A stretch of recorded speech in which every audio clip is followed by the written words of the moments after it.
Hello students, നമ്മൾ ഇന്നത്തെ ക്ലാസ്സിൽ ഡിസ്കസ് ചെയ്യുന്നത് കൊക്കോമ മോഡലിൻ്റെ നെക്സ്റ്റ് ടൈപ്പാണ് ഇൻ്റർമീഡിയറ്റ് കൊക്കോമ മോഡൽ. അപ്പം നമ്മൾ ലാസ്റ്റ് ക്ലാസ്സിൽ ഡിസ്കസ് ചെയ്ത ബേസിക് മോഡലായിരുന്നു.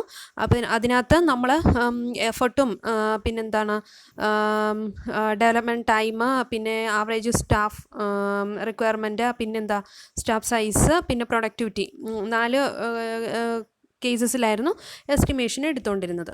അപ്പോൾ ഇതിനകത്തെന്ന് പറഞ്ഞാൽ കുറച്ചും കൂടെ ഡീറ്റെയിൽഡ് ആയിട്ട് അതായത് പറഞ്ഞിരുന്നു ഡ്രോബാക്സ് പറഞ്ഞാൽ ഹാർഡ്വെയർ കൺസ്ട്രെയിൻസ്, പേഴ്സണൽ എക്സ്പീരിയൻസ്, അങ്ങനെ ക്വാളിറ്റീസ്, പേഴ്സണൽ ക്വാളിറ്റീസ് അങ്ങനെയൊന്നും കൺസിഡർ ചെയ്യുന്നില്ല എന്നുള്ളത്. ഓക്കെ, അപ്പോൾ ഇൻ്റർമീഡിയറ്റ് കൊക്കോമ മോഡൽ അതെല്ലാം കൂടി ഇൻക്ലൂഡ് ചെയ്തിട്ട് നമ്മളൊരു 15 പാരാമീറ്റേഴ്സ്, അതായത് 4 ടൈപ്സ് ആയിട്ട്, അതായത് 4 ഡിവിഷൻസ് ചെയ്തിട്ടുണ്ട്. അപ്പോൾ അതൊക്കെ നമുക്കൊന്ന് നോക്കിയിട്ട് എങ്ങനെയാണ് കാൽക്കുലേഷൻ എല്ലാം സെയിം ഇക്വേഷൻ തന്നെയാണ്, കുറച്ചൊക്കെ ചേഞ്ചസ് മാത്രമേ വരുന്നുള്ളൂ. ഓക്കെ, അപ്പം intermediate COCOMO model computes effort as a function of program size and a lot of cost drivers എന്നാണ് 15 പാരാമീറ്റേഴ്സ് ഉണ്ട്. That include subjective assessment of product attributes, hardware attributes, personal attributes and project attributes. അപ്പോൾ നമ്മൾ effort calculate ചെയ്യുന്നത് function of program size ബേസിസിലാണ്. അതോടൊപ്പം തന്നെ ഒരു 15 പാരാമീറ്റേഴ്സിനെയും consider ചെയ്യുന്നുണ്ട്. അതിനെ നമ്മൾ കോസ്റ്റ് ഡ്രൈവേഴ്സ് എന്നാണ് പറയുക.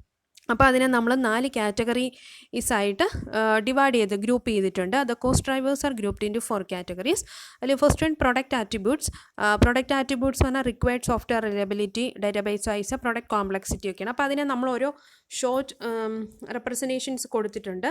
റിക്വയർഡ് സോഫ്റ്റ്വെയർ റിലയബിലിറ്റി എന്ന് പറഞ്ഞാൽ RELY, ദെൻ ഡാറ്റാബേസ് സൈസ് എന്ന് പറഞ്ഞാൽ ഡേറ്റ, പ്രൊഡക്റ്റ് കോംപ്ലക്സിറ്റി CPLX. അപ്പം ഇങ്ങനെ എന്താണ് ഓരോ ഗ്രൂപ്പിലും ഡിഫറെൻറ്റ് ആട്രിബ്യൂട്ട്സ് വരുന്നുണ്ട്. ഓക്കെ, അപ്പം ഫസ്റ്റ് നമ്മൾ പ്രൊഡക്റ്റ് ആട്രിബ്യൂട്ട്സ് ആണ് പറഞ്ഞത്. ഇനി നെക്സ്റ്റ് എന്ന് പറഞ്ഞാൽ കമ്പ്യൂട്ടർ ആട്രിബ്യൂട്ട്സ് ആണ്. കമ്പ്യൂട്ടർ ആട്രിബ്യൂട്ട്സ് എന്ന് പറഞ്ഞു കഴിയുമ്പം എക്സിക്യൂഷൻ ടൈം കൺസ്ട്രെയിൻറ്റ്സ്, അതായത് ടൈം എന്ന് റെപ്രസെൻറ്റ് ചെയ്യും.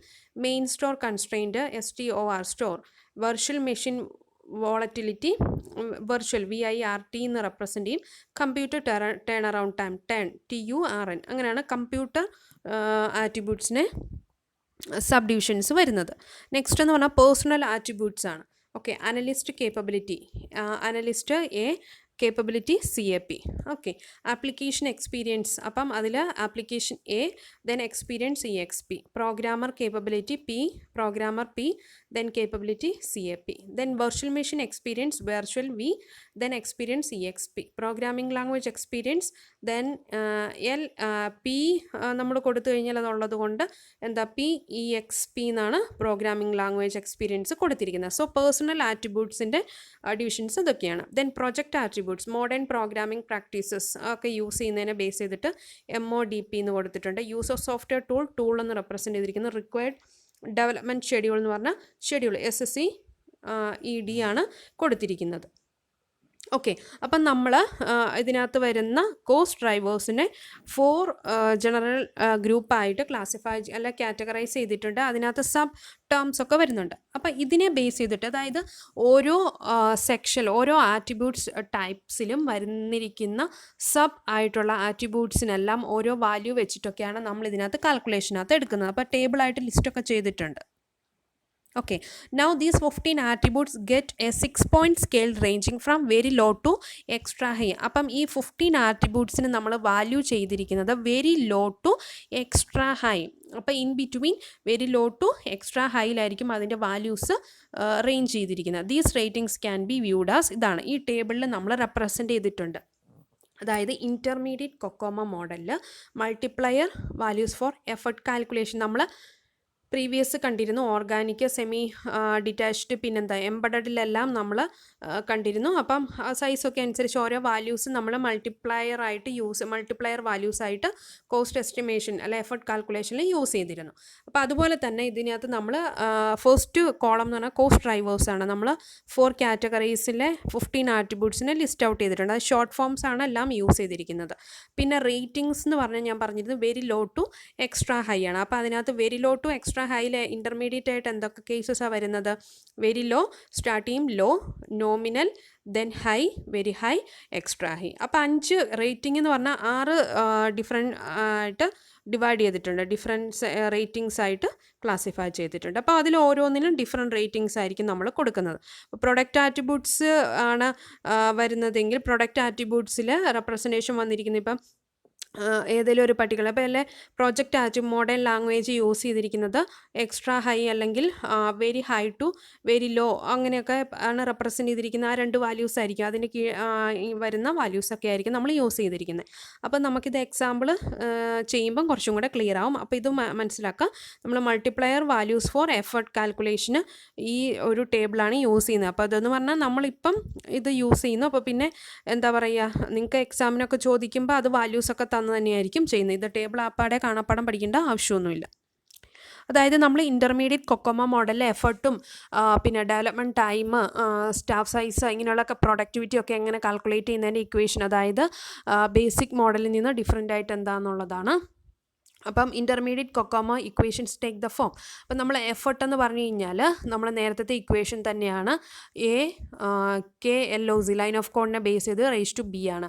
എക്സ്ട്രാ ഒരു കാര്യം കൂടെ വരുന്നുണ്ട്, ഇൻറ്റു EAF എന്ന് പറഞ്ഞാൽ എഫോർട്ട് അഡ്ജസ്റ്റ്മെൻറ്റ് ഫാക്ടറാണ്. അതായത് എഫോർട്ട് അഡ്ജസ്റ്റ്മെൻറ്റ് ഫാക്ടറാണ് നമ്മൾ പ്രീവിയസ് ഇപ്പോൾ കണ്ട ടേബിളിനെ ബേസ് ചെയ്തിട്ട് നമ്മളൊരു കാൽക്കുലേഷൻ വരുന്നുണ്ട്. അപ്പോൾ അത് ജസ്റ്റ് ഒന്ന് കാണിച്ചു തരാം എക്സാമ്പിളായിട്ട്. അതായത് നമ്മുടെ എഫോർട്ട് എന്ന് പറയുമ്പം ഏത് രീതിയിലാണ് റേറ്റിംഗ് ഒക്കെ വരുന്നത് അതിനെ ബേസ് ചെയ്തിട്ടാണ് നമ്മൾ എടുക്കുന്നത്, ഏത് ആട്രിബ്യൂട്ടിൻ്റെ കാറ്റഗറിയിലാണ് വരുന്നതിനെ ബേസ് ചെയ്തിട്ടായിരിക്കും എഫർട്ട് അഡ്ജസ്റ്റ്മെൻറ്റ് ഫാക്ടർ കാൽക്കുലേഷൻ വരുന്നത്. അത് എക്സാമ്പിൾ വരുമ്പം നമുക്ക് കാണാം. ഓക്കെ, ദെൻ ഡെവലപ്മെൻറ്റ് ടൈം എന്ന് പറയുമ്പം സെയിം തന്നെ C ഇൻറ്റു E⁻D ആണ് വരുന്നത്. ദെൻ സ്റ്റാഫ് സൈസ് എന്ന് പറഞ്ഞാൽ E/D പേഴ്സൺസ് ആണ്.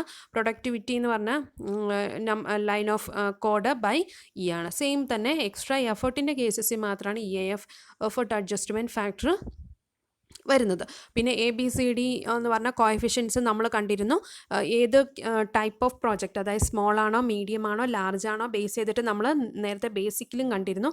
അതനുസരിച്ച് നമ്മൾ വാല്യൂസ് കൊടുത്തിട്ടുണ്ട്. അതായത് കോഎഫിഷ്യൻസ് ഫോർ ഇൻ്റർമീഡിയറ്റ് കൊക്കോമോ എന്ന് പറഞ്ഞു കഴിഞ്ഞാൽ ഓർഗാനിക് മോഡിൽ ABCDക്ക് നമ്മൾ വാല്യൂസ് കൊടുത്തിട്ടുണ്ട്.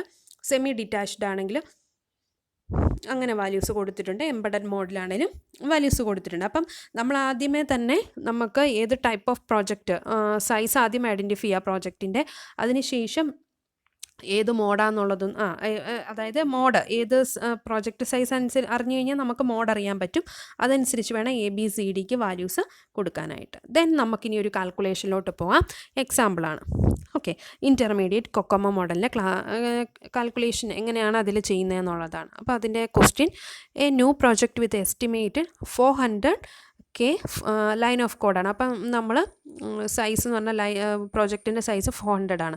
Embedded system has to be developed. അപ്പോൾ ഇതിനകത്ത് 400 എന്ന് പറഞ്ഞാൽ എബവ് 300 വന്നു കഴിഞ്ഞാൽ നമ്മൾ എംബഡഡ് മോഡിലാണ് ആക്ച്വലി വർക്ക് ചെയ്യുന്നത്. അപ്പോൾ ഇപ്പം നമുക്ക് ക്ലിയറായി പ്രോജക്റ്റ് സൈസ് പറഞ്ഞാൽ ലാർജാണ്. അപ്പോൾ എംബഡഡ് മോഡിലാണ് അത് വർക്ക് ചെയ്യേണ്ടത് എന്നുള്ളത്. ഓക്കെ, അപ്പോൾ അതെന്ന് പറഞ്ഞാൽ എംബഡഡ് സിസ്റ്റം എന്ന് പറഞ്ഞതുകൊണ്ട് മാത്രമല്ല ലൈൻ ഓഫ് കോഡിൻ്റെ സൈസ് 400 ആണ്. എബവ് 300 പറഞ്ഞു കഴിഞ്ഞാൽ നമ്മൾ എംബഡഡ് മോഡിലാണ് ആക്ച്വലി വരുന്നത്. Then project manager has a choice of hiring from 2 pools of developers. 2 set അല്ലെ 2 ഡിഫറെൻറ്റ് ടൈപ്സ് ഓഫ് ഡെവലപ്പേഴ്സിനെയാണ് പ്രോജക്റ്റ് മാനേജർ ഹയർ ചെയ്യാൻ ഉദ്ദേശിക്കുന്നത്. ഓക്കെ, അപ്പോൾ എങ്ങനെയൊക്കെ ആയിരിക്കണം എന്നുള്ളത് പറഞ്ഞിട്ടുണ്ട്. അപ്പം അതായത് ഫസ്റ്റ് കാറ്റഗറി എന്ന് പറഞ്ഞാൽ with very high application experience and very little experience in the programming language being used. അപ്പോൾ അതിൽ ഫസ്റ്റ് കേസ് പറഞ്ഞാൽ with very high application experience. അപ്പം വെരി ഹൈ വാല്യൂ നോക്കുക. അതായത് ആട്രിബ്യൂട്ട് തന്നെ ആപ്ലിക്കേഷൻ എക്സ്പീരിയൻസ് ആണ്. ആ ആപ്ലിക്കേഷൻ എക്സ്പീരിയൻസ് ആട്രിബ്യൂട്ടിലെ വെരി ഹൈ വാല്യൂ ആണ് ഇതിനകത്ത് വേണ്ടത്. And very little experience in നമ്മൾ പ്രീവിയസ് ഒരു എന്താ പറയുക മൾട്ടിപ്ലയർ വാല്യൂസ് ഒരു ടേബിൾ കണ്ടില്ലായിരുന്നു, ആ ടേബിളിനെ ബേസ് ചെയ്തിട്ട് വേണം ഇവിടെ വാല്യൂസ് എടുക്കാനായിട്ട്. And very little experience in the programming language. അപ്പോൾ പ്രോഗ്രാമിംഗ് ലാംഗ്വേജിൻ്റെ ആട്രിബ്യൂട്ടിൻ്റെ കേസസിൽ വെരി ലിറ്റിൽ കോളത്തിൽ വരുന്ന വാല്യൂ ആണ് ഇവിടെ സെലക്ട് ചെയ്യുക. നെക്സ്റ്റ് കേസ് ഏതാണ്? Or developers of very low application experience but a lot of experience with the programming language ആണ്. ഓക്കെ, അപ്പോൾ ആ ടേബിളിൽ നോക്കി ഈ വരുന്ന സെക്ഷൻസ് ഏതൊക്കെയാണെന്നുള്ളത് നോക്കി അതിനകത്ത് നിന്ന് വാല്യൂ പിക്ക് ചെയ്തെടുക്കുക. ദെൻ ഇതിൻ്റെ ക്വസ്റ്റ്യൻ എന്താണ്? What is the impact of hiring all developers from one or the other pool? അപ്പോൾ എന്തായിരിക്കും ഇമ്പാക്റ്റ് എന്നുള്ളതാണ്. അപ്പോൾ നമുക്കതിൻ്റെ സൊല്യൂഷൻ നോക്കാം. This is case of embedded mode എന്നുള്ളത് ആദ്യമേ പറഞ്ഞിരുന്നു. ദെൻ ഇക്വേഷൻ ഏതൊക്കെയായിരിക്കാം? ഈക്വൽ ടു നമ്മൾ എഫേർട്ടും ഡെവലപ്മെൻറ്റും നോക്കുകയാണ്. സെയിം ഇക്വേഷൻസ് തന്നെ, പക്ഷേ ഇൻ്റർമീഡിയറ്റ് ആയതുകൊണ്ട് എഫേർട്ട് അഡ്ജസ്റ്റ്മെൻറ്റ് ഫാക്ടറും കൂടി ഇതിൻ്റെ കൂടെ ഇൻക്ലൂഡ് ചെയ്തിട്ടുണ്ട്. അപ്പോൾ അതിനകത്ത് കേസ് 1 ഏതാണ്? കേസ് 1 നമ്മളൊന്ന് പറഞ്ഞിരുന്നു, developers are with very high application experience and very little experience in the programming language being used. അപ്പോൾ അത് നമ്മൾ ആ പ്രീവിയസ് കണ്ട ടേബിൾ എടുത്ത് നോക്കാം. അതിൽ നിന്ന് നമ്മൾ EAF കാൽക്കുലേറ്റ് ചെയ്യണം. അപ്പോൾ EAF കാൽക്കുലേറ്റ് ചെയ്യുക എന്ന് പറഞ്ഞാൽ first one very high application experience ആണ്. അപ്പം വെരി ഹൈയുടെ കോളം വാല്യൂ കേസിൽ നമ്മൾ റോ നോക്കേണ്ടത് ആട്രിബ്യൂട്ട് ഏതാണ്? ആപ്ലിക്കേഷൻ എക്സ്പീരിയൻസ് നോക്കുക. അതിൽ വരുന്ന വാല്യൂ ഏതാണെന്ന് വെച്ച് കഴിഞ്ഞാൽ ഇപ്പം നമുക്കിവിടെ കിട്ടുന്ന 0.82 ആണ്. ദെൻ നെക്സ്റ്റ് എന്ന് പറഞ്ഞാൽ very little experience, programming language ആട്രിബ്യൂട്ടിൻ്റെ അവിടെ റോ നോക്കി, ആട്രിബ്യൂട്ടിൻ്റെ അവിടെ നോക്കി വെരി ലിറ്റിൽ കോളം വരുന്ന ഇൻ്റർസെക്റ്റഡ് ആയിട്ടുള്ള വാല്യൂ ഏതാണെന്ന് നോക്കുക. അതാണ് 1.14 EAFൻ്റെ അവിടെ വന്നത്. അത് മൾട്ടിപ്ലൈ ചെയ്തെടുത്ത് കഴിയുമ്പോൾ നമുക്കൊരു വാല്യൂ കിട്ടും. അത് നമ്മൾ കാൽക്കുലേറ്റ് ചെയ്യും, എഫർട്ട് കാൽക്കുലേറ്റ് ചെയ്ത് കഴിയുമ്പം എയും ബിയും എംബഡഡ് മോഡാണ്. നമ്മൾ പ്രീവിയസ് ടേബിളിൽ എംബഡഡ് മോഡിൽ ABCDയുടെ വാല്യൂസൊക്കെ ഡിഫൈൻ ചെയ്തിട്ടുണ്ട്.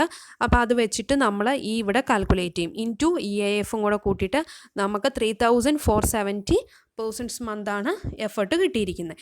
ദെൻ കിട്ടിക്കഴിഞ്ഞാൽ നമുക്ക് ഡെവലപ്മെൻറ്റ് ടൈം നമുക്ക് ഓട്ടോമാറ്റിക്കലി കാൽക്കുലേറ്റ് ചെയ്യാം.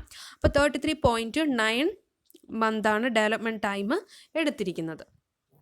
ഓക്കെ, ദെൻ അത് കേസ് 1 ആണ്. ഇനി കേസ് 2 എന്ന് പറയുമ്പം developers of very low application experience. അപ്പോൾ ആപ്ലിക്കേഷൻ എക്സ്പീരിയൻസ് ആട്രിബ്യൂട്ടിൻ്റെ അവിടെ വെരി ലോയിൽ വരുന്ന ഇൻ്റർസെക്റ്റഡ് വാല്യൂ ഏതാണെന്ന് നോക്കുക, അത് വാല്യൂ എടുക്കുക. But a lot of experience with the programming, very lot of experience എന്നാണ് പറഞ്ഞിരിക്കുന്നത്. അപ്പോൾ ആ വാല്യൂ ഏതാണെന്ന് നോക്കി EAF കാൽക്കുലേറ്റ് ചെയ്യുക. അപ്പോൾ 1.29 ഇൻറ്റു 0.95 1.22 എന്ന് നമുക്ക് കിട്ടി. ദെൻ കാൽക്കുലേറ്റ് ചെയ്യുക. അപ്പോൾ അതിൽ നിന്ന് EAF കിട്ടിയ കാൽക്കുലേറ്റ് ചെയ്യാം. അപ്പോൾ 4528 പേഴ്സൺസ് മന്താണ് കിട്ടിയത്. ഡെവലപ്മെൻറ്റ് ടൈം എന്ന് പറഞ്ഞു കഴിഞ്ഞാൽ 36.9 മന്താണ്. അപ്പോൾ ഇത് തമ്മിൽ നമുക്ക് മിസ്മാച്ചാണ് വന്നിരിക്കുന്നത്. അപ്പം what is the impact of hiring all developers from one or the other pool എന്നാണ് ചോദിച്ചിരിക്കുന്നത്. അപ്പം അതിൻ്റെ കൺക്ലൂഷൻ എന്താണ്? Case 2 requires more effort and time, അല്ലേ? നമ്മൾ എഫേർട്ട് എന്ന് പറഞ്ഞു കഴിഞ്ഞാൽ ആദ്യത്തെ കേസിൽ 3000 സംതിങ് ആയിരുന്നു, കേസ് 2 4000 സംതിങ് വന്നു. Hence low quality application experience low quality application experience but a lot of programming language experience could not match with the very high application experience and very little programming language experience. അപ്പം നമ്മൾ എല്ലാം ഒരു minimum റേഞ്ചിൽ പോയാൽ മാത്രമേ നല്ലൊരു result output ഉണ്ടാവത്തുള്ളൂ. So അല്ല high ഇതുണ്ട് അല്ലെങ്കിൽ ഏതെങ്കിലും കാര്യത്തിൽ ലോ ആയിക്കഴിഞ്ഞാൽ അതിനനുസരിച്ചുള്ള ചേഞ്ചസ് ഉണ്ടാവും എന്നുള്ളതിൻ്റെ ഒരു എക്സാമ്പിളാണ് ഇപ്പോൾ കാണിച്ചത്. ഓക്കെ, അപ്പോൾ ഇത്തരം കാര്യങ്ങളാണ് ഇൻ്റർമീഡിയറ്റ് കൊക്കോമോ മോഡലിൽ വരുന്ന കാര്യങ്ങൾ.